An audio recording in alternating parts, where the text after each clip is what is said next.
अस्सलाम वालेकुम, मैं हूं शाहजेब खानजादा। अब तक तो Pakistan peoples party supreme court के फैसले से खुश है, उसका खैर मकदम कर रही है। ऐसा ना हो कि पीपल्स पार्टी की खुशी आर्जी साबित हो, क्योंकि सिर्फ तन्हा पीपल्स पार्टी ही नहीं, नून लीग को भी नैब की कार्रवाइयों का सामना है और नून लीग खुश नहीं है, उसका तजर्बा अच्छा नहीं है। अब सुप्रीम कोर्ट ने फैसला दिया है कि नैब जाली अकाउंट्स केस में तहकीकात करे, 2 महीने में फैसला करे कि उसने रेफरेंस दायर करने हैं या नहीं। जाली अकाउंट्स की जेआईटी ने 16 रेफरेंस दायर करने की सिफारिश की थी। अदालत ने नैब की सवाबदीद पर यह बात छोड़ दी है और पाकिस्तान पीपल्स पार्टी इस फैसले को खुशाइंद करार दे रही है। मगर नून लीग का तजर्बा नैब के हवाले से अच्छा नहीं है और तो और खुद हुकूमत को भी नैब से शिकायत है। वफाकी वजीर इत्तलात फवाद चौधरी ने जियो न्यूज़ के प्रोग्राम कैपिटल टॉक में आज कहा कि नैब वजीर आज़म इमरान खान की तौहीन कर रही है, नैब ये केसेस रखकर ज्यादती कर रही है, नैब केसेस पर सारी दुनिया हंस रही है। इनको अच्छी तरह पता है कि इमरान खान का जो हेलीकॉप्टर का केस है 27 लाख रुपए का जो उन्होंने बनाया हुआ है, उसमें भी चार्जेस फॉर्मलाइज नहीं हुए। और मैं ये समझता हूँ कि ये नैब की टोटल जाती है जो इन्होंने ये केसेस जो हैं वो रखे हुए हैं। ये तौहीन कर रही है नैब पाकिस्तान के वज़ीर आज़म की, पाकिस्तान के सिस्टम की जो अभी तक ये चला रहे हैं, इनको ख़त्म करने नहीं। तो अगर वज़ीर आज़म की तौहीन है तो अपोजिशन लीडर की तौहीन नहीं है? उसकी क्या तौहीन है? वो तो जेन्युइन केसेस हैं, उन पे 27 लाख रुपया। ये केस क्या है इमरान खान का कि जी आपने जो खैबर पख्तूनख्वा की हुकूमत ने आपको हेलीकॉप्टर भेजा जिसके ऊपर जाके आपने खैबर पख्तूनख्वा के जो प्रोजेक्ट्स हैं उनका इफ्तिताह किया। ये दुनिया में कोई केस बनता है? अच्छा, कोई और इसके ऊपर जो है कोई और मुल्क इस पे हंसने वाली बात इल्जाम है ना? नैब जो है उसने जो केस आप पे बनाए हुए हैं उस पे आप हंस रहे हैं। हम नहीं हंस रहे, पूरी दुनिया हंस रही है। अब तहरीक इंसाफ को मरकज़ में भी शिकायत हो गई है। खैबर पख्तूनख्वा में तो शिकायत थी ही। तहरीक इंसाफ की जो खैबर पख्तूनख्वा की क़यादत है, उन्होंने सदर पाकिस्तान से भी हमने आपको बताया था कि शिकायत की कि ब्यूरोक्रेसी नैब की वजह से अब काम नहीं कर रही। मगर अब वज़ीर आज़म के खिलाफ हेलीकॉप्टर रेफरेंस पर भी शिकायत हो रही है। नून लीग की शिकायत इससे भी ज़्यादा पुरानी है। नून लीग मुसलसल नैब को तनकीद का निशाना बना रही है। नून लीग की पूरी क़यादत ही नैब की कार्रवाइयों का सामना कर रही है। नवाज शरीफ नैब के दायर किए गए रेफरेंसेस के नतीजे में दूसरी बार जेल जा चुके हैं, मगर वो रेफरेंस नैब ने खुद नहीं बल्कि सुप्रीम कोर्ट के हुक्म पर फाइल किया। उनकी बेटी को, नवाज शरीफ की बेटी को भी सजा हो चुकी है, मगर अभी सजा मुअत्तल है। खुद नून लीग के सदर शहबाज शरीफ नैब की हिरासत में है। उनके खिलाफ रेफरेंस दायर होने से पहले ही तफ्तीश के मरहले में ही उनको गिरफ्तार कर लिया गया था। अब जो पीपल्स पार्टी खुश है, उन्हें यह बात पता होनी चाहिए कि शहबाज शरीफ के खिलाफ बाकायदा तौर पर कोई करप्शन का इल्ज़ाम लगाने से पहले उन्हें इन्वेस्टिगेशन की स्टेज पर ही गिरफ्तार कर लिया गया था। वो अब तक गिरफ्तार है, जेल कस्टडी पर है।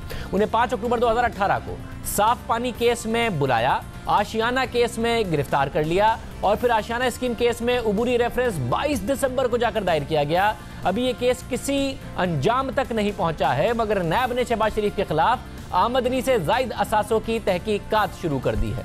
इसी तरह नैब ने तफ्तीश के दौरान ही नून लीग के 2 और अहम रहनुमाओं को गिरफ्तार कर लिया था। साबिक वफाकी वजीर ख्वाजा साद रफीक और उनके भाई और साबिक सूबाई वजीर ख्वाजा सलमान रफीक को नैब ने 11 दिसंबर को पैरागॉन केस में गिरफ्तार कर लिया था। उनको गिरफ्तार हुए 1 माह होने वाला है, वो नैब की हिरासत में है। मगर इतने अरसे से पहले भी नैब तहकीकात कर रही थी। अब इन दोनों भाइयों को भी 1 माह से गिरफ्तार किया हुआ है। उनके खिलाफ अब तक रेफरेंस दायर नहीं हुआ है।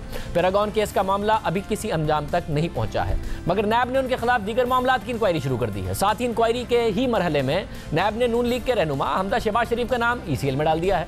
इसके अलावा नैब नून लीग के साबिक रुकन सूबाई असेंबली कमरुल इस्लाम, कैसर अमीन भट्ट और मोहम्मद नोमान को इंक्वायरी के मरहले में ही गिरफ्तार कर चुकी है।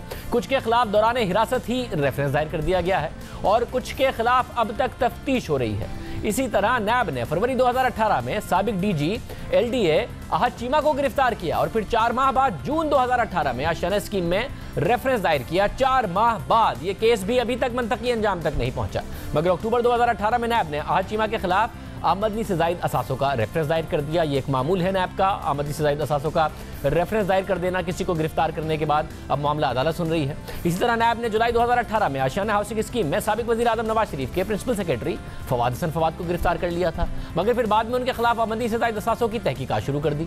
नैब की कार्रवाइयों के बाद नून लीग के सदर शहबाज शरीफ ने इल्ज़ाम लगाया कि नैब और तहरीक इंसाफ का गठजोड़ है। नून लीग का इल्ज़ाम यह है, मगर पाकिस्तान पीपल्स पार्टी जो JIT के मामले में खुद पाकिस्तान तहरीक इंसाफ की हुकूमत पर इल्ज़ाम लगाती रही है, वो नैब को केसेस भेजने के मामले को खुशाइंद करार दे रही है कि 2 महीने में नैब तहकीकात कर ले।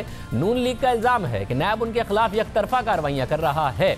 साबिक वज़ीर आज़म शाहिद हक्कान अब्बासी ने असेंबली में एतराज़ उठाया था कि नून लीग के अरकान को गिरफ्तार किया जा रहा है, मगर हुकूमती अरकान को गिरफ्तार नहीं किया जा रहा। पाकिस्तान पीपल्स पार्टी किस तरह मुतमईन है? क्या वो नैब से उस रवैये की तवक्को कर रही है जिसका इल्ज़ाम नून लीग लगाती है कि हुकूमती अरकान के साथ अलग रवैया है?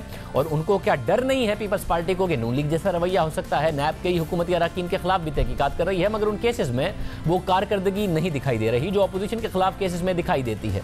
नैब लाहौर ने चौधरी परवेज इलाही और चौधरी शुजात के खिलाफ LDA केस में इंक्वायरी बंद कर दी है और यह मौक़िफ़ अख्तियार किया है कि चौधरी बिरादरान के खिलाफ शवाहिद नहीं मिले। इसके अलावा तहरीक इंसाफ के रहनुमा और पंजाब के सीनियर वजीर अलीम खान को भी नैब तहकीकात कर रहा है, मगर उन्हें नैब ने गिरफ्तार नहीं किया। काफ़ी अरसे से नैब ये कह रहा है कि MLA भेजे हुए हैं, बाहर से मालूमात मांगी गई हैं, मगर जिस तरीके से दूसरे केसेस में मुलजिम से जुर्म की तरफ पहुंचने की कोशिश की जा रही है, अलीम खान को गिरफ्तार नहीं किया गया। इसके अलावा खैबर पख्तूनख्वा में नैब मौजूदा और साबिक वज़ीर आला के खिलाफ इंक्वायरी कर रहा है, उन्हें गिरफ्तार नहीं किया गया। बालम जब्बा केस में खैबर पख्तूनख्वा के सीनियर वज़ीर आतिफ खान के खिलाफ भी तहकीकात हो रही है, उन्हें भी गिरफ्तार नहीं किया गया। नैब ने तहरीक इंसाफ के रहनुमा बाबर एवान के खिलाफ रेफरेंस तो दायर कर दिया, मगर उन्हें गिरफ्तार नहीं किया गया। इसके बावजूद भी नैब से हुकूमत को शिकायत हो रही है, तहरीक इंसाफ को भी शिकायत हो रही है और नून लीग को भी शिकायत हो रही है, मगर पीपल्स पार्टी पर उम्मीद है। पीपल्स पार्टी के रहनुमा और सिंध के मुशीर इत्तलात मुर्तज़ा वहाब ने सुप्रीम कोर्ट के फैसले का खैर मकदम किया और कहा कि अगर नैब पर दबाव न डाला गया तो उन्हें कोई एतराज़ नहीं। पूरा सियासी मामला पैदा हो गया था जिसमें वज़ीर आला के इस्तीफे की बात आई, वो अभी तक कायम है, बिलावल भुट्टो जरदारी, मगर अदालत ने आज इन दोनों के हवाले से बड़ा वाज़ेह मौक़िफ़ इख्तियार किया। आप लोगों ने वैसे भी कहा था अदालतों पर भरोसा है, नैब को मामला भेज दिया है। मुतमईन है पाकिस्तान पीपल्स पार्टी? आज का फैसला बड़ा खुशाइंद है, it's a step in the right direction. हम बार बार समझते थे कि तमाम JIT की जो प्रोसीडिंग्स थी वो बदनीयती पर मबनी थी और उसकी सबसे बड़ी मिसाल chairman Pakistan peoples party Bilawal साहब का नाम इस JIT में डालना या चीफ मिनिस्टर सिंध का उस JIT में नाम डालना, मैं समझता हूँ वो बदनीयती शो करती थी और आज it's a step in the right direction. इंशाल्लाह आगे आगे आप देखेंगे जब कभी भी ये केस मंतकी अंजाम की तरफ पहुंचेगा तो तमाम पाकिस्तान पीपल्स पार्टी की लीडरशिप जो है वो सुरखरू होगी। पनामा के मामले में नर्म मौक़िफ़ है अदालत का। अदालत ने ये नहीं कहा कि हर हाल में रेफरेंस दायर करना है, टाइम फ्रेम उस तरीके से नहीं दिया कि फिर इसको मंतकी अंजाम तक अकाउंटेबिलिटी कोर्ट ने पहुंचाना है। 2 महीने का टाइम इसको आगे इन्वेस्टिगेशन के लिए अगर अदालत ने दिया है तो आपको मुकम्मल फिर नैब पर एतमाद होगा अदालत के हुक्म के तहत? देखिए शादिब साहब, अगर नैब ड्यू प्रोसेस को फॉलो करेगा, अगर वो ऑब्जेक्टिविटी के साथ, न्यूट्रलिटी के साथ डॉक्यूमेंट्स को, शवाहिद को कंसिडर करेगा और हमारे पॉइंट ऑफ व्यू को ड्यूली इनकॉर्पोरेट करेगा अपनी फाइंडिंग्स में, तो मुझे कोई इशू नज़र नहीं आता। पाकिस्तान पीपल्स पार्टी की लीडरशिप ने हमेशा इदारों पर भरोसा किया है, तमाम साजिशों के बावजूद, तमाम तरह की प्रोसिक्यूशन के बावजूद। तो हम उम्मीद करेंगे इंशाल्लाह कि नैब जो उसका कानूनी रोल है वो उस तरीके से एक्ट करेगा और फेडरल गवर्नमेंट के प्रेशर में या वफाकी हुकूमत के प्रेशर में कोई कार्रवाई नहीं की जाएगी। बहुत अच्छी उम्मीदें हैं पाकिस्तान पीपल्स पार्टी को नैब से। इससे पहले खुद पीपल्स पार्टी भी सिंध में नैब की कार्रवाइयों पर तनकीद करती रही है। अब पीपल्स पार्टी की उम्मीदें नैब से जुड़ी हुई हैं। हालांकि JIT का दावा है कि उसके पास ठोस शवाहिद मौजूद हैं। नैब ने इन केसेस में जिनमें मनी ट्रेल वाजे नहीं था उसमें भी रेफरेंसेस बनाए हैं। अब तक ये दावा हो रहा है कि वाजे शवाहिद हैं तो फिर क्या होगा? नैब से तो सबको शिकायत है, मगर क्या पीपल्स पार्टी को नैब से कोई रिलीफ मिल सकेगा? इस हवाले से हम बात करते हैं कि ये जो खुशी है पाकिस्तान पीपल्स पार्टी की, ये सिर्फ और सिर्फ मीडिया पर दिखाने के लिए है या हकीकत में पीपल्स पार्टी खुश है? और कल के फैसले को तो पीपल्स पार्टी नहीं, तहरीक इंसाफ की हुकूमत भी वेलकम कर रही है। तो ये दोनों की अपनी अपनी जगह पर खुश हैं, क्योंकि बज़ाहिर कल के फैसले में जो कुछ तहरीक इंसाफ दावा कर रही थी उस हिसाब से ना मुराद अली शाह साहब के मामला सामने आए, ना ही बिलावल भुट्टो जरदारी के मामला सामने आए। हमारे साथ मौजूद हैं प्रोग्राम कैपिटल टॉक के मेज़बान और सीनियर तज़कियाकार हामिद मीर साहब। हामिद मीर साहब, बहुत शुक्रिया। मीर साहब, दोनों पार्टियां अपनी अपनी तरफ से कम खुशी का इजहार कर रही हैं। पीपल्स पार्टी भी, तहरीक इंसाफ भी इत्मीनान का ये इजहार कर रहे हैं। क्या असल में भी दोनों खुश हैं या परेशानी अपनी जगह पर है? पीपल्स पार्टी को क्या मुतमईन है कि नैब जाके तहकीकात करेगा JIT की रिपोर्ट पर, 2 महीने में रिपोर्ट अगर वो सबमिट कराएगा और रेफरेंस का फैसला करेगा? क्योंकि नून लीग का तजर्बा तो अच्छा नहीं है नैब का जो हालिया मामलात हुए।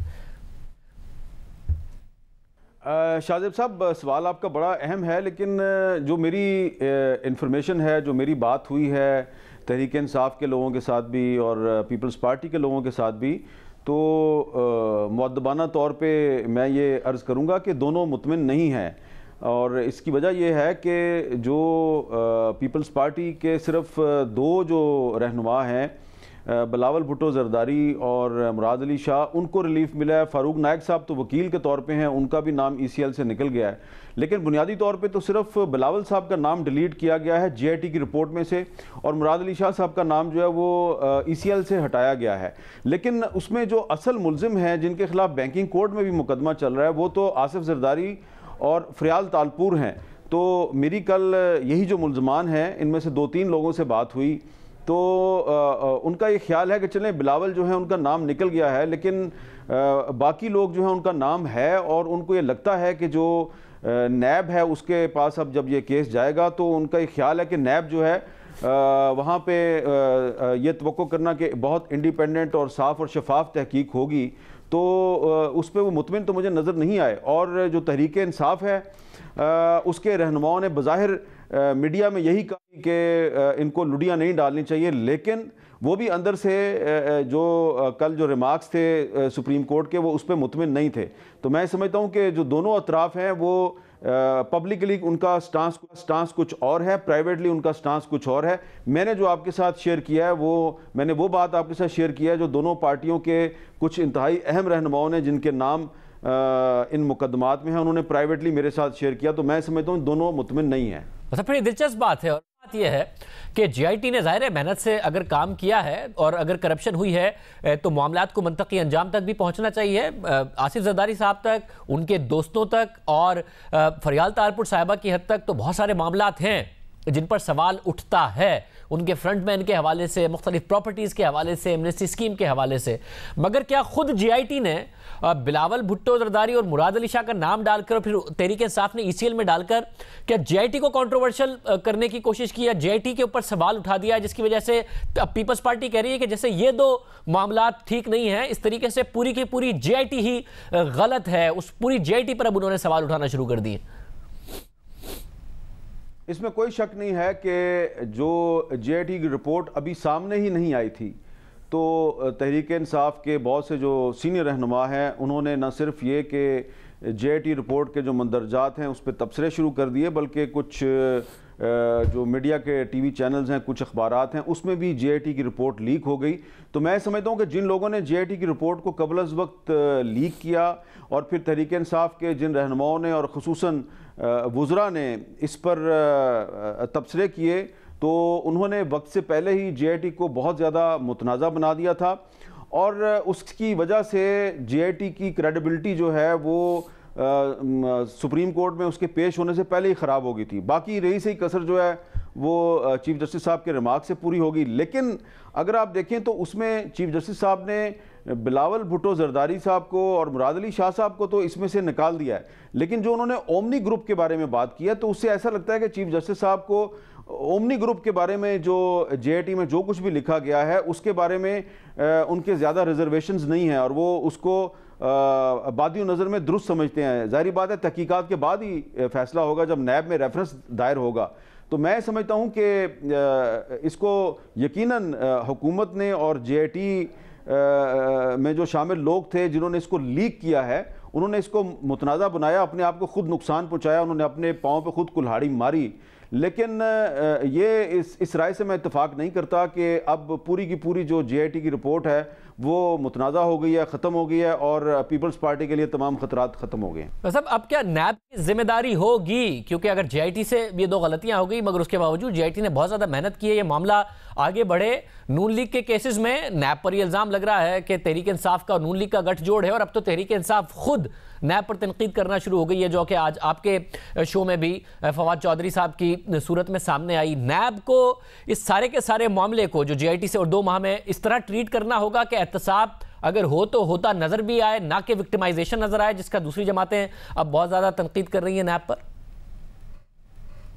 देखिए, नैब के अंदर जो इस वक्त सूरत हाल है, वो जो ख़बरें हमें बतौर सहाफ़ी मिलती हैं बहुत तशवीशनाक हैं, और दुनिया को कुछ और बताया जाता है, पब्लिकली वो कुछ और करते हैं, हुकूमत को कुछ और बताते हैं, प्रेस रिलीज़ में कुछ और लिखा होता है, अंदर कुछ और हो रहा है।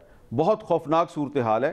तो मेरे पास क्योंकि दस्तावेजी सबूत नहीं है, जब तक मेरे पास दस्तावेजी सबूत ना हो तो मैं कोई इतनी स्वीपिंग स्टेटमेंट नहीं देना चाहता कि अंदर क्या हो रहा है। लेकिन हमें कुछ ना कुछ मालूम ज़रूर है। नैब के अंदर बहुत ज़्यादा डिससेटिस्फेक्शन पाई जाती है। उसके अंदर जो बहुत से जो लोग फ़र्ज शनास हैं, जो वाकई इसको अपना एक फ़र्ज समझ के अदा कर रहे हैं, और वो जब ये देखते हैं कि सही को गलत और गलत को सही बनाने की कोशिश की जाती है, तो ज़ाहिरी बात है फिर वो कहीं ना कहीं अपनी जो दिल की बात है वो करते भी हैं, और उससे हमें भी बहुत कुछ पता चलता है। देखिए शाहजेब साहब, नैब जो है जब से बना है ये बहुत ही मुतनाज़ा इदारा है, और ये पिछले कुछ अरसे में ये मज़ीद मुतनाज़ा हो गया है, पिछले 1-1.5 साल में। और अब तो सूरत हाल ये है, ये ऐसा पहले कभी नहीं हुआ था कि अपोजिशन की तमाम पार्टीज़ जो हैं वो नैब के बारे में मनफी राय रखती हैं, और अब हुकूमत के अंदर से भी ऐसे ही बातें हो रही हैं। तो इस वक्त जो ये पाकिस्तान की तारीख में जब से नैब बनी है उसकी तारीख में पहली दफ़ा हुआ है कि नैब पर हुकूमत भी तनकीद कर रही है, अपोजिशन भी तनकीद कर रही है।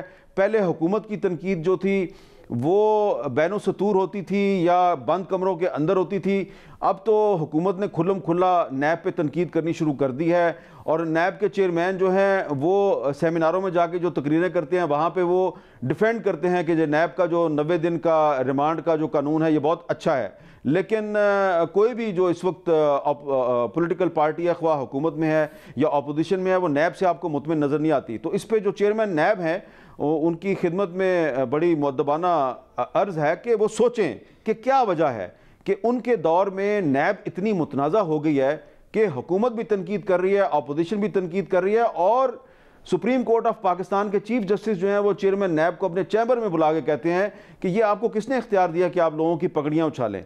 तो एक तरफ पार्लियामेंट है, पार्लियामेंट के अंदर तमाम पार्टीज हुकूमत अपोजिशन की वो नैब के खिलाफ उनमें एक इत्तेफाक राय पाया जाता है। दूसरी तरफ सुप्रीम कोर्ट, अभी की जो सुप्रीम कोर्ट है उसकी भी राय उसके बारे में पॉजिटिव नहीं है। इससे जो पिछली सुप्रीम कोर्ट थी और जो पिछले चेयरमैन नैब थे उस दौर में भी सुप्रीम कोर्ट की राय ठीक नहीं थी। और अब तो वज़ीर इत्तलात फवाद चौधरी साहब ने कह दिया है कि जो नैब है ये इलेक्टेड वज़ीर आज़म के ख़िलाफ़ जो रेफरेंसेस को जिस तरह चला रही है, तो ये पूरी दुनिया में इसकी नैब वज़ीर आज़म की तौहीन कर रही है और पूरी दुनिया इस पर हंस रही है। बहुत शुक्रिया आमिर साहब उठा रहे थे नैब के हवाले से। अब देखते हैं कि नैब इस केस को किस तरीके से ट्रीट करता है, जबकि आला अदलिया की तरफ से ये केस नैब के पास आया है, क्योंकि जाली अकाउंट्स केस में कल सुप्रीम कोर्ट के अहम अहकाम सामने आए, मगर कन्फ्यूजन अब भी बरकरार है। केस के तरीक़ाकार और उसके मुस्तकबिल से मुतालिक सवालात अब भी उठ रहे हैं, क्योंकि जाली अकाउंट्स केस का तहरीरी फैसला अब तक नहीं आया।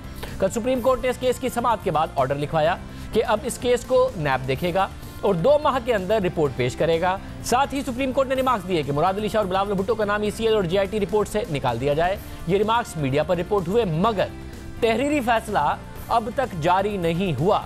इसलिए कुछ सवालात जन्म ले रहे हैं जो वजाहत तलब है। क्या नैब 2 माह में सुप्रीम कोर्ट को रिपोर्ट पेश करेगा और फिर हतमी तौर पर सुप्रीम कोर्ट ही इस मामले पर मजीद अहकाम जारी करेगी? और अगर मामला ऐसा है तो चीफ जस्टिस मियां साकिब निसार, जो जाली अकाउंट्स केस के बेंच की इस वक्त सरबराही कर रहे हैं, उनकी मुद्दत मुलाजमत अगले हफ्ते ख़त्म होने जा रही है और नए चीफ जस्टिस आसिफ सईद खोसा होंगे।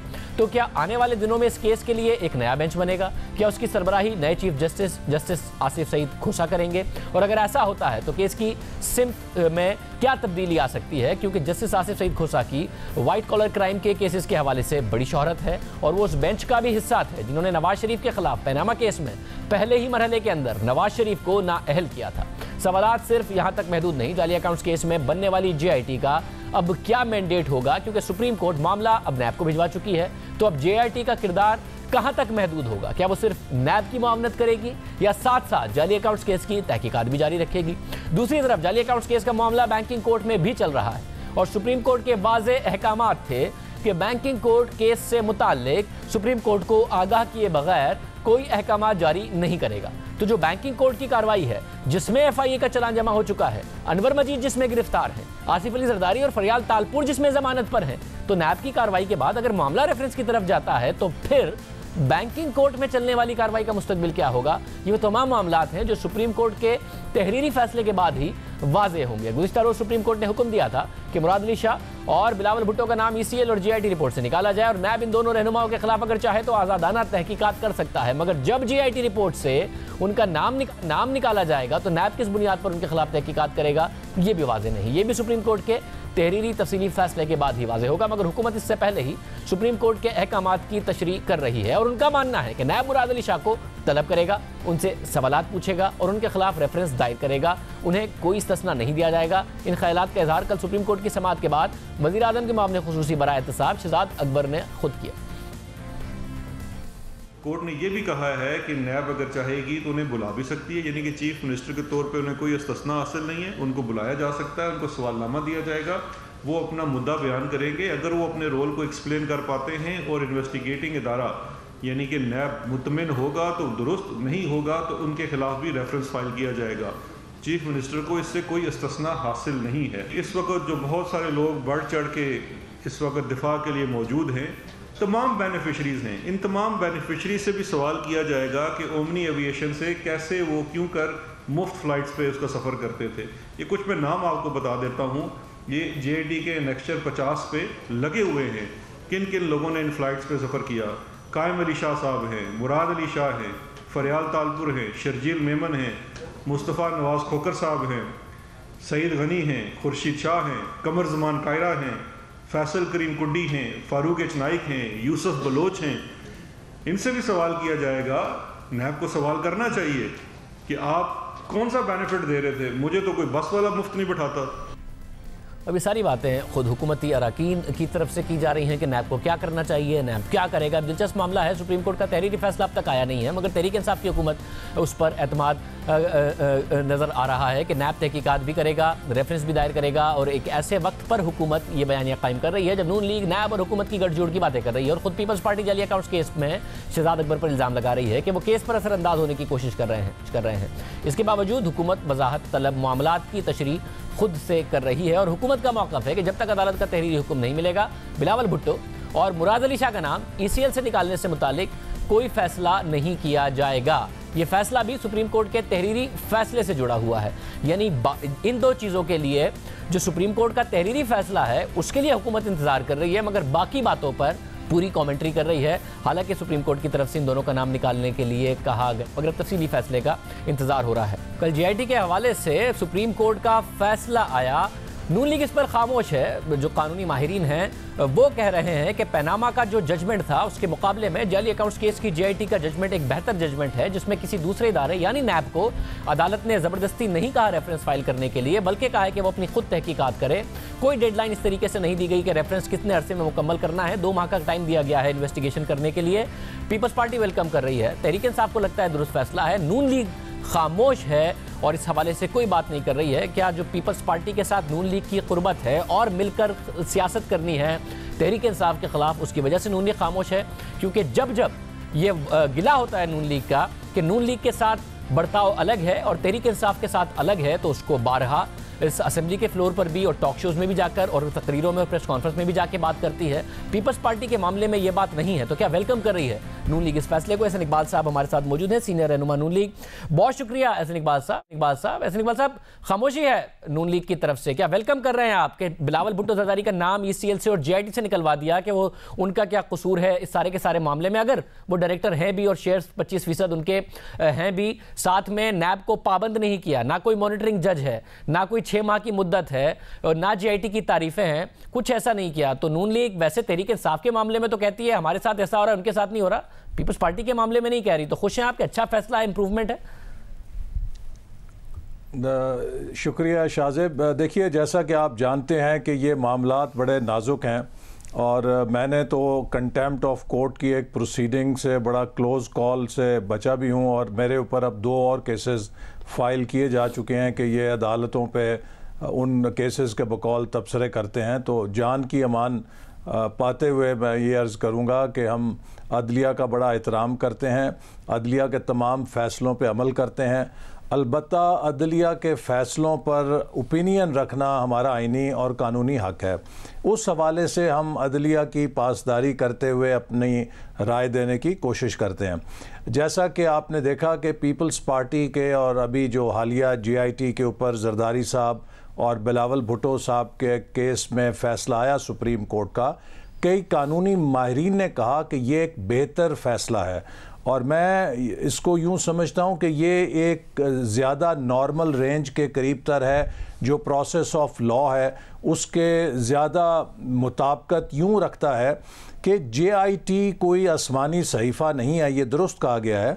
और उन्होंने JIT के कई हिस्सों को नज़रअंदाज किया, कईयों पर तबसरा भी किया और JIT को सहीफ़े की हैसियत नहीं दी गई इस केस के अंदर। और फिर नैब को कहा गया कि वो अपने कानून के मुताबिक आज़ादाना तौर पे उन इल्ज़ामात की इंक्वायरी करे। नैब का जो कानून है वो बहुत आज़ाद है, ख़ुद मुख्तार है और 3 दर्जों पे मुहित है। वो इंक्वायरी करते हैं, फिर उसके बाद अगर वो मुतमईन हो तो इन्वेस्टिगेशन में चला जाता है और फिर अगर इन्वेस्टिगेशन में वो मुतमईन हो कि कोई सब्सटेंस है तो फिर वो रेफरेंस फाइल करते हैं। आपने देखा कि नवाज शरीफ साहब वाला जो मामला था उसमें JIT की फॉर्मेशन से लेकर उसकी रिपोर्ट आने तक बहुत से तहफ़्फ़ुज़ात का इजहार किया गया, जैसे कि व्हाट्सएप कॉल के ऊपर उसकी तश्कील हुई, फिर किस अंदाज में उसकी तश्कील हुई, कौन लोग उसके मेंबर बने, इस सब के हवाले से मीडिया हमसे ज़्यादा, कानूनी माहिरीन हमसे ज़्यादा कहते रहे। लेकिन जब उस JIT की रिपोर्ट आई जो कि बहुत JIT मुतनाज़ हो चुकी थी, तो उस JIT की रिपोर्ट को नवाज शरीफ साहब के केस में इन लेटर एंड स्पिरिट मनोअन कबूल किया गया और उसी की बुनियाद के ऊपर नवाज शरीफ साहब को नाअहल भी करार दिया गया। और उस मौके पे मुझे याद है कि मैंने ये भी कहा था कि जब चीफ जस्टिस और जज साहिबान की बरतरफी का केस चल रहा था तो सुप्रीम कोर्ट के गालबन 7 या 11 रुकनी बेंच ने उसमें ये ऑब्जर्वेशन दी थी कि अगर इस मुल्क के नायब कासिद को बरतरफ कर दिया जाता है तो उसको राइट ऑफ अपील है और सुप्रीम कोर्ट के जज को अगर बरतरफ किया जाए और उसे राइट ऑफ अपील ना दिया जाए तो ये बड़ी ज़्यादती है। तो आपने देखा कि 20 करोड़ अवाम के वज़ीर आज़म को, मुंतखब वज़ीर आज़म को बरतरफ भी किया गया और उसके बाद उन्हें राइट ऑफ अपील भी नहीं दिया गया, जो हमारी मुअज़्ज़ज़ सुप्रीम कोर्ट की अदालत जज हजरात के मामले में ऑब्जर्वेशन दे चुकी थी।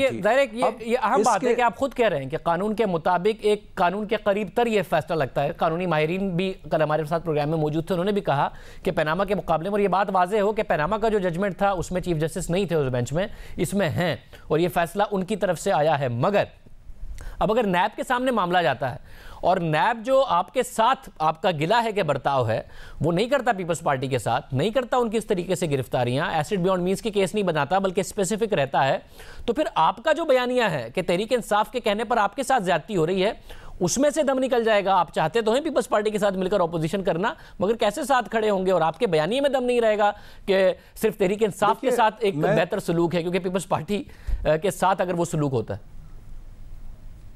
देखिए, पहली बात तो यह है कि हम कभी भी ये नहीं चाहेंगे कि अगर हमारे साथ कोई हमारे बकौल ज़्यादती हुई है या हम समझते हैं कि हमें सही इंसाफ के तकाजे पूरे नहीं किए गए तो हम ये कहें कि चूंकि हमारे साथ ये ज़्यादती हुई है दूसरों के साथ भी होनी चाहिए।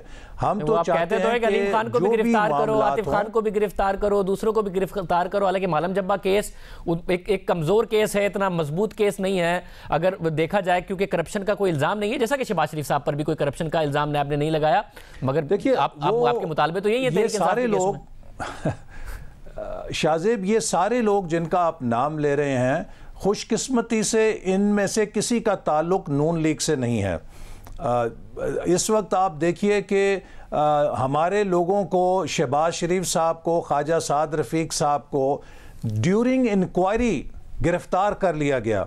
अभी वो इंक्वायरी इन्वेस्टिगेशन की सतह पे नहीं गई, रेफरेंस की सतह पे नहीं गई, उन्हें गिरफ्तार कर लिया जाता है। बाबर अवान साहब जो PTI के साबिक वजीर हैं और सरकर्दा रहनुमा हैं, उनके खिलाफ नैब रेफरेंस कर देता है, लेकिन वो अपनी मर्जी से एहतसाब अदालत से पेशियां लेते हैं, जबकि नवाज शरीफ साहब को कैंसर में मुब्तला उनकी बेगम जो बिस्तर मर्ग पे थी, उनको 3 दिन के लिए उनकी इयादत के लिए नहीं जाने दिया जाता। कहा जाता है कि आपकी डेली हाजिरी अदालत के अंदर ज़रूरी है, और वो तकरीबन 160-70 दिन उस अदालत में पेश होते हैं।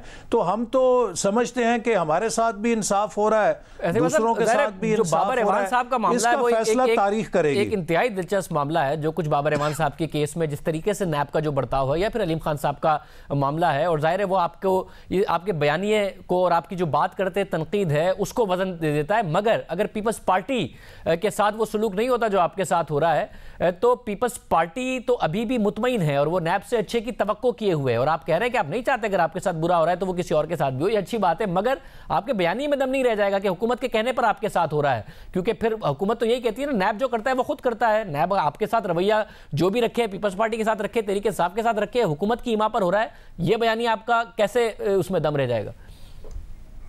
नहीं, देखिए, उसका दम तो इस वजह से रह जाएगा कि वज़ीर आज़म इमरान खान साहब और उनके वज़रा नवाज शरीफ साहब के केस में, शहबाज शरीफ साहब के केस में और दीगर केसों में जो पेशन गोइयाँ करते हैं उसी के मुताबिक कार्रवाई होती है। तो इसलिए मैं समझता हूँ कि इसमें तो अब कोई लंबी चौड़ी बहस की ज़रूरत नहीं है। जो एक यकतरफ़ा हमारा इंतकामी या इम्तियाजी सलूक हो रहा है मुस्लिम लीग नून के साथ, इससे हम कमज़ोर नहीं हो रहे।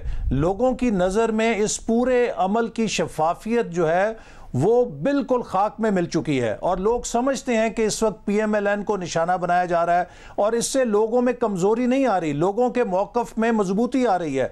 मैं हल्के में जाता हूं और मुझे ये मालूम होता है कि हमारे अवाम इन सब चीज़ों को देख के कमज़ोर नहीं हो रहे, उनकी हमदर्दी हमसे बढ़ रही है, चूँकि वो जानते हैं कि ये सब कुछ उस हुकूमत के साथ और लीडर के साथ हो रहा है जिसने इस मुल्क को अंधेरों से निकाला, दहशतगर्दी ख़त्म की, मईशत खड़ी की, लोगों को 5 साल में वो बेहतरी उनकी जिंदगी में नजर आई।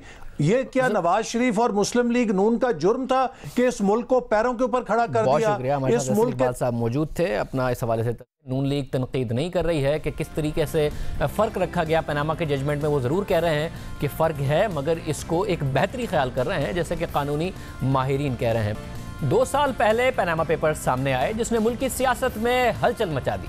इन पेपर्स से शुरू होने वाली तहकीकात के नतीजे में नवाज शरीफ को नाअहली और फिर जेल जाना पड़ा। पनामा पेपर्स में सिर्फ शरीफ खानदान का नाम नहीं आया, बल्कि एक ऐसा नाम भी सामने आया जिसने सबको हैरान कर दिया था। पनामा पेपर्स में लाहौर हाई कोर्ट के मौजूदा जज जस्टिस फरूख इरफान का नाम सामने आया, और अब जजिस का एहतसाब करने वाला इदारा supreme judicial council justice Farrukh Irfan के खिलाफ समाअत कर रहा है। और इस कार्रवाई के दौरान अब एक दिलचस्प सूरत हाल पैदा हो गई है, क्योंकि साबिक चीफ जस्टिस अब मौजूदा चीफ जस्टिस के सामने पेश हो सकते हैं। आज लाहौर हाई कोर्ट के जज जस्टिस फरूख इरफान के खिलाफ रेफरेंस की समाअत के दौरान उनके वकील हामिद खान ने साबिक चीफ जस्टिस इफ्तिखार चौधरी का बयान हल्फी पेश करने की इजाजत मांगी। इस पर चीफ जस्टिस मियां साकिब निसार ने कहा कि हामिद खान, आप साबिक चीफ जस्टिस को कटहरे में खड़ा करना चाहते हैं। हम इतने मोतबर जजेस को नहीं बुलाएंगे और ना ही साबिक चीफ जस्टिस को बुलाने का हुक्म देंगे। अगर आप खुद उन्हें रज़ाकाराना ले आएं तो एतराज़ नहीं। समाअत के दौरान जस्टिस गुलजार अहमद ने कहा कि हामिद खान, आप जस्टिस फरूख इरफान से मुताल्लिक वकला के बयान हल्फी दे रहे हैं, क्या ये मुनासिब है? इस पर वकील हामिद खान ने कहा कि जस्टिस फरूख इरफान पर यह इल्ज़ाम भी है वो दौरान समाअत गुस्से में आ जाते हैं, इसलिए उनके साथी जज असद मुनीर का बयान हल्फी पेश कर रहा हूं। फिर इसके बाद लाहौर हाई कोर्ट के साबिक जज जस्टिस असद मुनीर भी सुप्रीम जुडिशल काउंसिल में पेश हुए और कहा कि जस्टिस फरूख इरफान से मुताल्लिक बयान हल्फी मेरा है। जस्टिस रिटायर्ड असद मुनीर को सख्त सवालात का सामना करना पड़ा। समाअत के दौरान चीफ जस्टिस ने वकील हामिद खान से कहा कि आप साबिक चीफ जस्टिस इफ्तिखार चौधरी को लाना चाहते हैं तो ले आएं, लेकिन इफ्तिखार चौधरी ने आपकी तरफ से बयान हल्फी में यही कहा है कि फरूख इरफान अच्छे आदमी हैं। इफ्तिखार चौधरी साहिब से पूछा जाए कि ऑफशोर कंपनियों का उन्हें इल्म था तो वो क्या कहेंगे, मुझे इल्म नहीं। इस पर वकील हामिद खान का कहना था कि इफ्तिखार मोहम्मद चौधरी की ज़ात से मुताल्लिक क्यों सवाल हो, वो तो इतना ही बताएंगे कि फरूख इरफान जज बनने से पहले कारोबार छोड़ चुके थे। इसके अलावा समाअत के दौरान चीफ जस्टिस ने कहा कि हामिद खान जितने वकला के बयान हल्फी दिए हैं वो जज साहब की लॉ फर्म के मुलाजिम हैं, और मैं सोच रहा हूँ कि बयान हल्फी देने वाले वकला से मुताल्लिक एक लफ्ज़ लिख दिया तो उनका मुस्तकबिल तबाह हो जाएगा। तड़ी नहीं लगा रहा। सोच रहा हूँ ये कितना बड़ा रिस्क ले रहे हैं। इस दौरान वकील हामिद खान ने कहा कि आप सख्ती से बात करते हैं तो नौजवान वकला घबरा जाते हैं। चीफ जस्टिस ने कहा कि हामिद खान हमें बता दें कि हमारा जज दयानतदार है, हमें ये ताना ना सुनना पड़े कि अदलिया में पनामा लीक्स के जज बैठे हैं। चीफ जस्टिस मियां साकिब निसार ने कहा कि सादा सवाल है, पैसा जायज़ तरीके से कमाया और जायज़ तरीके से बाहर ले गए। सादा सवाल है कि दयानतदारी का सबूत दे दें। आप बता दें ये पैसा पाकिस्तान से नहीं कमाया, जब बाहर थे तो ये डिक्लेयर करने की ज़रूरत नहीं थी। हाई कोर्ट के जजेस के फैसले हमारे पास आते हैं, पता है कौन सा जज कितने पानी में है। जिस पर हामिद खान ने कहा कि सबको मालूम है कौन सा जज कितने पानी में है। सुप्रीम जुडिशल काउंसिल की कार्रवाई कल शाम 4 बजे तक मुलतवी कर दी गई है।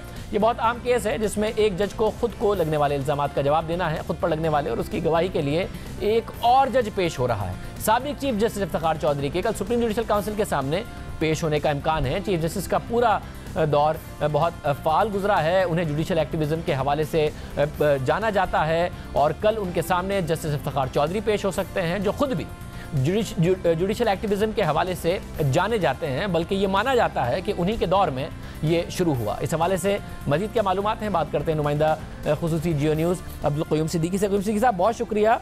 क्या इस हवाले से मामला है कि क्या कल इफ्तिखार चौधरी साहब पेश हो सकते हैं और क्या फिर सूरत हाल हो सकती है इस केस में? जी शाहज़ेब, ये वाक़तन अपनी नौयत का एक अनोखा मुकदमा इस हवाले से होगा कि जिन जज साहब पर इल्ज़ाम है, जस्टिस फ़ारूक इरफान, वो भी जज हैं और वो बतौर जज अपने दिफा के अंदर as a defence witness Iftikhar Mohammad Chaudhry साहब का एफिडेविट जो है वो पेश किया गया आज अदालत के अंदर।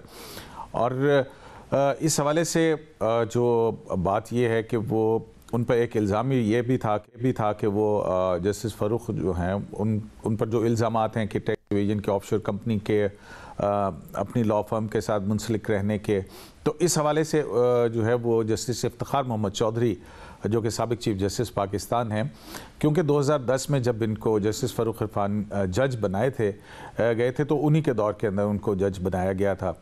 तो जो चीफ जस्टिस इफ्तिखार मोहम्मद चौधरी उनका एफिडेविट जो दाखिल किया गया उसके अंदर यही कहा गया है कि जो जज बनने से पहले जस्टिस फ़ारूक इरफान जो हैं वो अपने इन ऑफशोर कंपनीज़ और कारोबार के हवाले से उन्होंने उनको आगाह किया था और उनको ये बताया गया था कि वो इस बिज़नेस से, इस ऑफशोर कंपनी से, इन बिज़नेस कंसर्न से जो है वो ख़ुद को अलहदा कर गए हैं।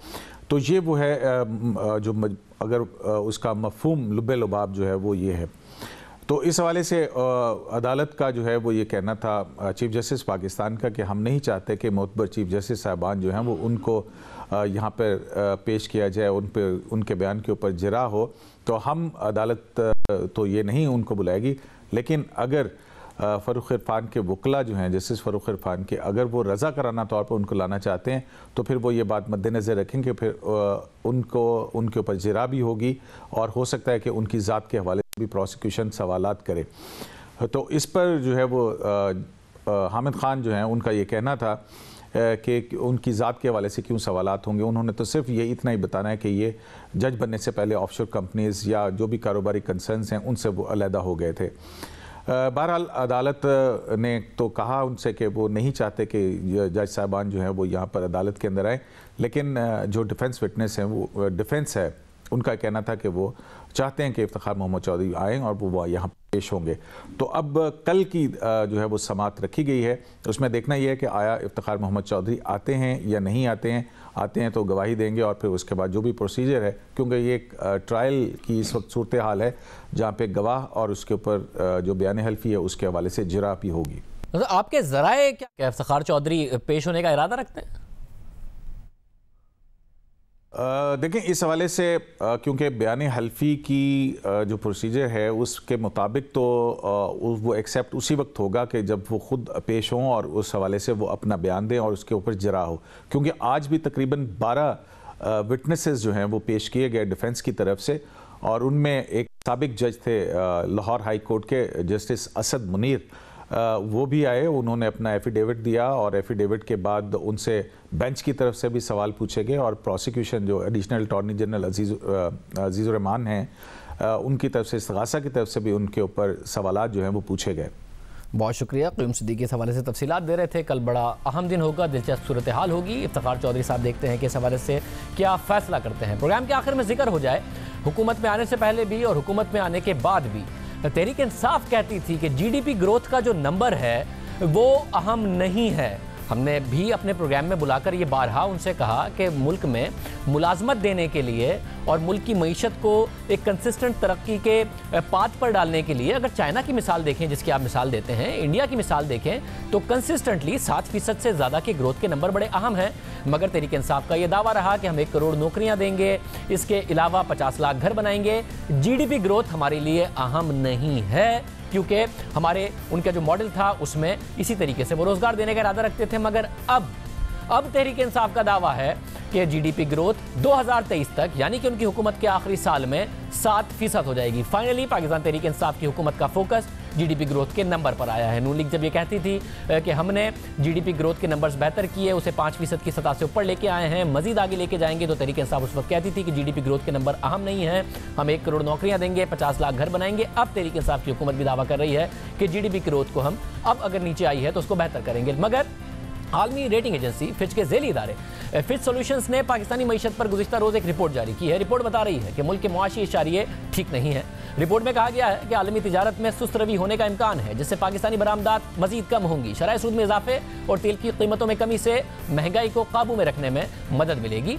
मगर रिपोर्ट में बताया गया है कि साल 2018 में शरह सूद 10% पर पहुंचा दिया गया था, जिससे महंगाई में इजाफे की शरह 6% तक रहने की तवक्को है, यानी महंगाई यहाँ तक कंट्रोल हो जाएगी। माली साल 18-19 में मालियाती खसारा गुज़िश्ता माली साल के मुकाबले में 5.8% से बढ़कर 6% तक पहुँचने का इम्कान है, यानी मजीद इसमें इजाफा होगा। हालांकि तहरीक इंसाफ की हुकूमत नून लीग पर इस हवाले से तनकीद करती थी। साथ में ये रिपोर्ट कहती है कि पाकिस्तानी बरामदात की डॉलर मालियत गुज़िश्ता साल के मुकाबले में तकरीबन 13% कम हुई है। रिपोर्ट में कहा गया है कि पाकिस्तानी बरामदात अपनी बुलंद तरीन सतह से 20% कम हो चुकी है और उनमें मजीद 20 से 30% कमी होने का इम्कान है। अब ये एक ऐसी बात है जो कि तहरीक इंसाफ के अगेन दावों के बरखिलाफ होगी, क्योंकि वो कह रहे थे रुपए की कीमत कदर में कमी भी की गई है कि अगर एक्सपोर्ट्स में उस तरीके से इजाफा नहीं होता, उल्टी कमी होती है, इंपोर्ट्स कर्टेल नहीं होती। हालांकि इंटरनेशनल मार्केट में तेल की कीमतें घट रही हैं, मगर इस वक्त जो इशारे हैं और जो रिपोर्ट्स हैं वो उतनी अच्छी नहीं आ रही हैं। तहरीक इंसाफ अब 7% ग्रोथ का दावा कर रही है। अचीव होगा तो अच्छा होगा। अगर एहसास हुआ है कि GDP ग्रोथ अहम होती है तो अच्छी बात है। आज के प्रोग्राम में इतना ही। आजकल के प्रोग्राम में मुलाकात हो गया। दीजिए।